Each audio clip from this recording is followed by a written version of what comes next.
महाराष्ट्र जातीपातीमध्ये पिचून निघालाय. आमच्या विदर्भामध्ये, महाराष्ट्राच्या मराठवाड्यामध्ये आमच्याकडे आत्महत्या होत आहेत, शेतकरी आत्महत्या करतायत, बेरोजगार रोजगार मिळेल म्हणून आवासून बसलेला आहे, छोट्या छोट्या मुलींवरती बलात्कार होत आहेत, अनेक महिला पळवल्या जात आहेत.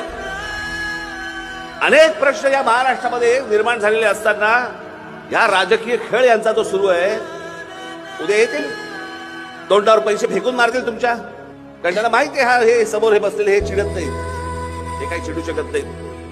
हे आमचे गुलाम आहेत, हे फरफटत येतील, निवडणुकीच्या दिवशी येतील, आम्ही पैसे फेकून मारू, रांगेमध्ये उभे राहतील, उन्हातारात उभे राहतील, आम्हालाच मतदान करतील.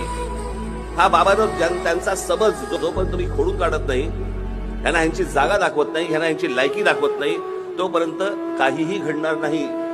आम्ही फक्त आत्महत्यांचे आकडे फक्त वाढताना बघत राहू.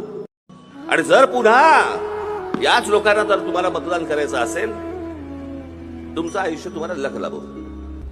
महाराष्ट्र जातीपातीमध्ये पिचून निघालाय.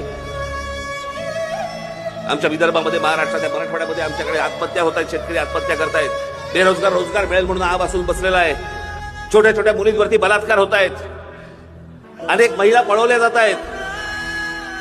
अनेक प्रश्न या महाराष्ट्रामध्ये निर्माण झालेले असताना या राजकीय खेळ यांचा जो सुरू आहे, उद्या येतील तोंडावर पैसे फेकून मारतील तुमच्या. कारण त्यांना माहिती आहे हे समोर हे बसलेले हे चिडत नाहीत, हे काही चिडू शकत नाहीत. हे आमचे गुलाम आहेत, हे फरफटत येतील, निवडणुकीच्या दिवशी येतील, आम्ही पैसे फेकून मारू, रांगेमध्ये उभे राहतील, उन्हातारात उभे राहतील, आम्हालाच मतदान करतील.